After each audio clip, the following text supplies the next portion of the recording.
자, 최근 들어서 비아디의 재무 구조부터 시작해서 채무 상황이 어떻고 폭탄 할인에 0km 중고차까지 나오고 이런 소식들이 계속 나오면서 비아디랑 중국 전기차는 망할 거야 이런 분석이 나오는가 하면 또 다른 한편에서는 아니야, 비아디는 망하지 않을 거고 중국 전기차 시장도 전혀 문제가 없어 이런 이야기들이 오가는 중이죠. 심지어는 중국 전기차 시장에서 곡소리가 나기 시작했다 이런 말까지 나오고 있습니다. 야, 이거 진짜 중국 전기차 시장이 사라지기 일보 직전인 걸까요? 사실 저희는 항상 시장 동향을 살펴보고 이런 걸 논평이 오던 채널이라 그런진 몰라도 이걸 너무 단순한 결론으로 몰고 가는 것 아닌가 하는 생각도 들더라고요. 비아디의 재무 상태가 부실하다? 자료에 따르면 맞습니다. 자동차 기업이라는 걸 생각했을 때 이런 부채 비율과 운전 자본은 아마도 역사상 처음 있는 일일 겁니다. 그런데 이걸 이제 비아디가 망한다, 중국 전기차 시장은 끝났다 이렇게 볼 수 있냐는 것 때문에 시끄러운 거잖아요. 물론 이렇게 바라볼 수도 있긴 합니다. 왜냐면 지금까지 너무 천문학적인 숫자로 중국 전기차 시장이 성장한다, 중국 전기차 시장 규모는 넘사벽이다 이런 얘기들이 나왔기 때문인데요. 물론 중국 전기차 실제로 타보면 꽤 좋습니다. 이게 우리가 알던 중국차가 맞나 싶은 생각이 드는 건 물론이고요. 어떻게 벌써부터 이런 기술을 적용하고 있나 싶을 정도로 놀라울 때가 많습니다. 그래서 차 자체로만 평가한다면 예컨대 저희가 아토3 시승기를 통해 내보내드렸던 얘기들도 차 자체만 본다면 충분히 할 수 있는 말들이었다는 겁니다. 그런데 지금 이 문제는 차 자체만 본다고 해석할 수 있는 건 아닙니다. 왜냐면 제품만 본다고 해서 모든 기업이 성공하는 건 아니기 때문입니다. 그래서 오늘은 비아디가 지금 이 상태로 간다면 진짜 망하는 게 맞는지, 그리고 만약 이게 맞다면 중국 전기차 시장 전체가 몰락한다고 보는 게 맞는 건지 이런 얘기들을 해보려 합니다. 잠깐만요. BPD 오토에선 차만 사도 프리미엄 선팅, 유리막 코팅, PPF까지 전부 무상식 36만 유튜브 BPD라 믿을 수 있으니까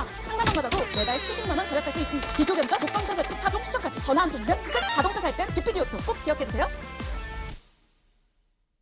최근 들어 비아디가 위기라는 말부터 망한다는 말까지 온갖 이야기가 나오는 이유는 간단합니다. 비아디가 지금 부실 운영 상태라는 소식들이 나오고 있기 때문입니다. 실제로 최근까지 가격 경쟁을 너무 과도하게 해온 측면도 있고 이것 때문에 당연히 수익성이 악화되면서 현금 흐름이 불안하다는 구조적 문제가 생겼다는 거죠. 물론 비아디라는 기업 자체가 순이익에 크게 의존하지 않는 공격적 투자형 기업이자 완전 민간 기업이 아니라는 점도 감안은 해야겠지만 장기적으로 본다면 순이익도 굉장히 중요한 기업인 건 맞거든요. 여기서 우리가 주목해야 할 건 운전 자본입니다. 이건 뭐냐? 말 그대로 기업을 운영하기 위해 필요한 자본, 매일 숨만 쉬고 영업을 돌리는 데에 필요한 최소한의 자본이라고 생각하시면 됩니다. 예컨대 내가 국수집을 해요. 그런데 나는 한 푼도 안 벌어가도 돼요. 그렇다고 해서 가게 월세나 국수 재료값, 전기 수도세 이런 게 안 나가는 건 아니잖아요. 실제로 생산량이 장난 아닌 게 비아디였습니다. 이런 생산량이 어떻게 나왔겠어요? 막대한 설비, 그리고 이렇게 생산된 차가 모두 팔리는 게 아니니까 재고 유지 비용도 당연히 들어갔겠죠. 그리고 부품 업체에도 돈을 줘야 합니다. 그런데 지금까지 이 결제를 뒤로 미루는 방식이 계속 유지되어 왔고요. 결국은 1254억 위안, 우리 돈으로 24조 500억 원이 넘는 운전 자본 적자가 발생하고 작년 6월 말 기준으로 순부채 규모만 3230억 위안에 달하는 결과에 도달하게 된 거죠. 이건 그냥 한마디로 말하면 뭐냐? 현금이 엄청 많아요. 그런데 현금이 나갈 것도 그만큼 많은 상태란 겁니다. 자, 일단 여기까지만 보면 어떤가요? 비아디 곧 망하겠다, 그렇게 잘 나간다더니 이게 바로 실체구나 이렇게 생각하게 되죠. 그리고 이게 이제 어디로 이어지냐? 중국 전기차 브랜드 전체가 어떻게 될 거냐? 이런 의문과 해석으로 연결이 됩니다. 왜냐면 지금 마침 중국 전기차 회사들이 줄 도산을 한다는 뉴스도 같이 나오고 있거든요. 여기에 또 비아디는 지금 차가 안 팔려서 가격을 대폭 할인한다는 말도 나오고 막대한 채무가 발목을 잡는다 이런 얘기가 쏟아지기 시작했습니다. 그럼 이걸 이제 망하기 직전 전조 증상으로 봐야 하냐? 이게 요즘 한창 논쟁인 지점이잖아요. 망한다고 보는 것보다 중국 전기차 시장이 이렇게 흘러가기 시작한 건 당연하다 이렇게 표현하는 게 더 정확하지 않을까 싶습니다. 이유는 간단합니다. 크게 세 가지인데요. 첫 번째는 역사적으로 이미 이런 사례들이 많다는 게 중요합니다. 브랜드 수가 너무 많습니다. 중국 전기차 브랜드만 100개가 넘는다고 하잖아요. 여기에 출혈 경쟁과 출혈 성장이 동시에 진행되고 이렇게 되면 당연히 살아남을 기업은 살아남고 사라질 기업은 사라지게 되는 거죠. 이걸 경제학 용어로는 산업 생애주기라고 합니다. 어떤 산업이나 기술이 도입되면 성장을 하고 성장 과정에서 경쟁을 하면서 정리될 기업은 정리됩니다. 정리된 후에 살아남은 기업은 더욱 견고하고 성숙하게 성장을 하고 그 뒤에는 이제 이 정도 규모의 산업이 유지되거나 쇠퇴하는 것, 이 사이클이 산업 생애주기라고 보시면 됩니다. 이걸 가장 잘 설명해주는 게 미국의 자동차 산업입니다. 1890년대 이후 미국 자동차 제조사가 쏟아져 나옵니다. 이때 당시 설립됐던 제조사는 최소 1900개에 달한다고 하잖아요. 물론 이건 통계 방식에 따라 해석이 차이가 있다고는 하지만 어쨌든 넘쳐나는 수준이었다 라는 것에 집중할 필요가 있고요. 그렇게 자동차 산업에 제조사가 쏟아질 듯 생겨나다가 대공황 직후에는 빅3 체제로 자리가 잡힙니다. 우리가 아는 GM, 포드, 그리고 크라이슬러가 그 주인공인데 시간이 지나면서 크라이슬러는 도태되고 GM과 포드가 양강 구도를 이루다가 지금은 지금은 또 일본이나 한국, 유럽 제조사들에 밀리고 있습니다. 이런 산업 생애 주기는 개인용 PC나 스마트폰 시장에서도 흔히 찾아볼 수 있는 사례인데 중국 전기차는 딱 산업 생애 주기로 치면 초중반 정도에 놓여 있다고 보시면 될 것 같습니다. 100개가 넘는 전기차 브랜드가 생겨났다가 지금은 경쟁력 없는 기업들이 정리되고 있고 잘 나가던 기업들도 성장세가 더뎌지거나 경쟁이 심화되면서 주춤하게 되는 거죠. 이건 이제 전문 용어로 쉐이크 아웃, 우리말로 쉽게 풀면 정리 단계라고 보시면 됩니다. 두 번째는 그래서 중국 전기차 시장이 이럴 줄 알았다가 아니라 이렇게 되는 건 당연하다고 보는 게 맞는 겁니다. 산업 생애 주기에 따라서 최근까지 성장세를 막 타다가 정리될 기업은 정리되고 있는 상황이란 거고요. 비아디도 마찬가지입니다. 중국에서 가장 큰 전기차 기업이지만 재무 상황이라던가 경쟁 심화에 따라서 앞으로의 운명이 어떻게 될지 시험대에 오른 상태란 거죠. 이 대목에서 이제 이런 생각도 해볼 수 있습니다. 과연 비아디의 이런 재무 상태가 진짜 리스크라 부를 만한 것들이란 거죠. 저는 개인적으로 이게 가장 중요한 포인트라고 생각하는데요. 자연스럽게 세 번째로 넘어가 보면 헝다이 사례를 가지고도 이야기를 많이 하잖아요. 그런데 이건 잘 모르겠습니다. 경영 관점에서 본다면 모르겠지만 시장 분석 관점 아니면 아예 극단적으로 소비자 관점에서 본다면 그 회사의 재무 상태보다는 오히려 중국 정부 자체가 리스크라고 보는 게 맞지 않을까 싶거든요. 이게 기업의 전망 같은 걸 분석할 때 중국이라는 국가 자체를 리스크라고 말하는 가장 근본적인 이유라고도 볼 수 있습니다. 즉 비아디도 마찬가지로 재무 상태보다도 오히려 중국 정부가 더 큰 리스크가 될 수 있다는 겁니다. 중국은 정부 의중이 가장 크게 작용하는 공산 국가잖아요. 즉 비아디가 아무리 망하기 일보 직전이라 해도 중국 정부가 앞으로 전기차 산업이 우리의 미래 먹거리야 이렇게 확신한다면 비아디가 망하지 않도록 정부 지원금이나 세제 혜택으로 어떻게든 살려주고 밀어줄 수 있다는 거고요. 실제로 지금까지도 그렇게 성장해온 기업이기도 합니다. 반대로 전기차는 가망이 없어 국가를 좀먹는 산업일 뿐이야 이렇게 판단해버리면 모든 지원과 혜택을 끊고 그 순간부터는 비아디가 쇠퇴의 길을 걸을 수 있다는 거고요. 헝다도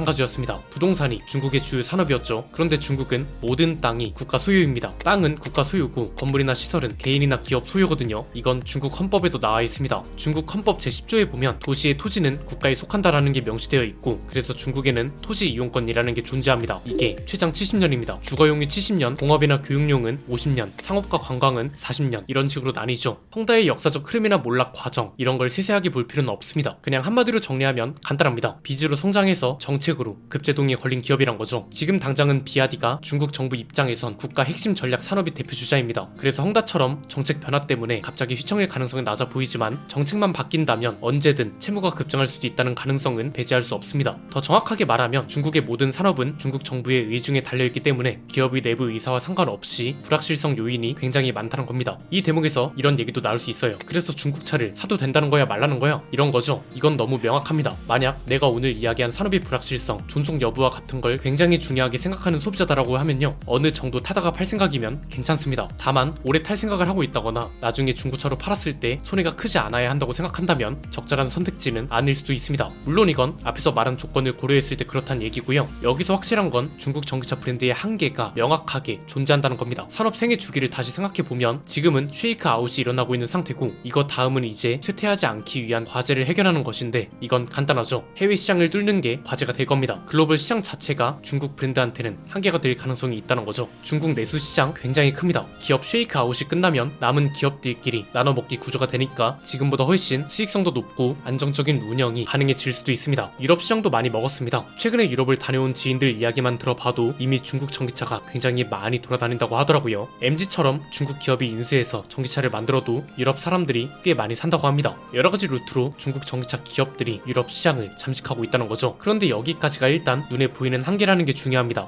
왜? 이제 남은 시장은 미국이라던가 미국하고 우호적인 관계를 유지하고 있는 국가들일 거잖아요. 여기를 어떻게 진입하느냐가 관건인데 물론 여기에는 우리나라 시장도 포함된다고 봅니다. 마냥 가격 경쟁만으로 될 만한 시장이냐 이걸 따져봐야 하는 거고요. 여기서 가장 큰 걸림돌은 도로 조건과 소비자들의 성향입니다. 얼마 전에도 언급을 했지만 중국 내 전기차가 굉장히 많은 도시들과 미국의 도로 풍경은 굉장히 다르다고 했죠. 중국은 그냥 주유소처럼 전기차 배터리 교체 스테이션을 쉽게 찾아볼 수 있고요. 돌아다니는 대부분이 전기차고 택시를 잡아봐도 열에 9은 전기차가 온다고 해도 과언이 아닙니다. 그런데 미국은 다릅니다. 아직까지 내연기관차가 중심입니다. 이게 테슬라 때문에 헷갈릴 수 있는데 테슬라가 전기차 시장에서 1등인 건 맞습니다. 저희도 테슬라 2대를 샀고 곧 출고를 할 겁니다. 그런데 테슬라 하나만 있는 거지 중국처럼 여러 개의 전기차 브랜드가 있느냐는 또 다른 얘기입니다. 미국은 사실상 내연기관차 아니면 테슬라죠. 그리고 소비자들도 대부분 아직은 내연기관차를 선호하고 도로 환경도 충전 인프라 같은 게 아직까지는 내연기관차에 맞춰져 있는 구조입니다. 이건 우리나라도 마찬가지입니다. 그리고 여기에 미국은 여러가지 방법으로 중국 전기차를 방어합니다. 최근까지 가장 많이 언급됐던 게 관세 장벽입니다. 이 관세 장벽은 트럼프만 밀고 있는 게 아니고요. 바이든 정부에서도 정책도 일관되게 추진하고 있고 앞으로도 유지될 가능성이 큽니다. 즉 관세 장벽과 더불어서 소비자들이 테슬라를 제외한 다른 전기차를 굳이 필요로 하지 않는 시장이기 때문에 진입도 힘들고 진입을 한다 해도 폭발적인 성장 가능성이 매우 낮다는 게 문제인 겁니다. 뭐 이건 중국 기업들이 해결해야 할 과제이기 때문에 지켜보면 될 것 같고요. 한국 시장은 제가 몇 개월 전에 예상해드렸던 대로 흘러가고 있습니다. 비아디가 판매량을 높이려면 결국은 렌터카나 택시 쪽으로 초기 확장을 할 수밖에 없다고 했잖아요. 이게 뭐 나쁜 게 아니고 오히려 이 방법이 가장 확실한 초기 전략이 될 수 있다고 설명을 드렸었습니다. 중국 브랜드에 대한 소비자들의 인식이 좋지 못하고 심리적 장벽도 높습니다. 비아디 스스로도 자신들의 차를 경험해보면 생각이 달라질 것이다 이런 얘기를 계속 해왔고요. 그럼 결국 택시나 렌터카를 통해 소비자들이 최대한 많이 경험할 수 있도록 하고 동시에 이쪽은 회사 단위로 대량 구매가 이뤄지기 때문에 판매량 통계에서도 상위권에 잡히게 될 겁니다. 그럼 이게 신차유가 마케팅으로 이어지고 자연스럽게 접근 고객이 많아지는 구조가 될 거고요. 이런 이유들로 렌터카나 택시 쪽을 건들 수밖에 없다고 했는데 최근에 실제로 이 일이 벌어지기 시작했습니다. 비아디 아토3가 제주도 렌터카 업체에 보급되고 있다고 하죠. 여기서도 언급되는 게 소비자 경험 확대 전략 이런 겁니다. 공급은 국내 판매 딜러사이자 중국계 딜러사인 하모니 오토모빌을 통해 진행됐다고 하고요. 앞에서 말씀드린 것처럼 쉐이크 아웃 중인 상태고 지금까지 이런 전략을 펼친다면 어떻게든 판매량은 확보할 수 있을 겁니다. 그런데 글로벌 시장 전체로 본다면 앞에서 말씀드린 것처럼 명확한 한계는 존재한다고 할 수 있고요. 요즘 들어 비아디의 재무 상태와 중국 전기차 시장에 대한 얘기가 많이 나오는데 결론적으로 비아디의 성장세가 더뎌지고 중국 전체적으로도 전기차 시장 위기설이 나오는 상황 그리고 꽤 많은 브랜드들이 도산하는 흐름은요. 예전부터 계속 말씀드렸던 것처럼 역사적으로 보나 시장 분석 시각으로 보나 당연한 수준이다 이렇게 보는 게 맞다고 생각하고요. 산업 생애 주기를 기준으로 봤을 때 지금 어떻게 대응하느냐에 따라 중국 전기차 브랜드와 시장의 운명이 갈릴 겁니다. 경쟁력 있는 기업만 살아남아서 더 견고하게 성장하거나 대응을 못해서 쇠퇴하거나 이건 중국 기업들이 알아서 할 문제니까 저희는 지켜보면 될 것 같네요. 여러분 생각은 어떠신가요? 댓글로 자유롭게 의견 나눠주시면 감사드리겠습니다. 오늘 내용은 여기까지입니다. 내용이 유익하셨다면 구독과 좋아요 알림 설정 부탁드립니다. 지금까지 저는 안피디였습니다. 감사합니다.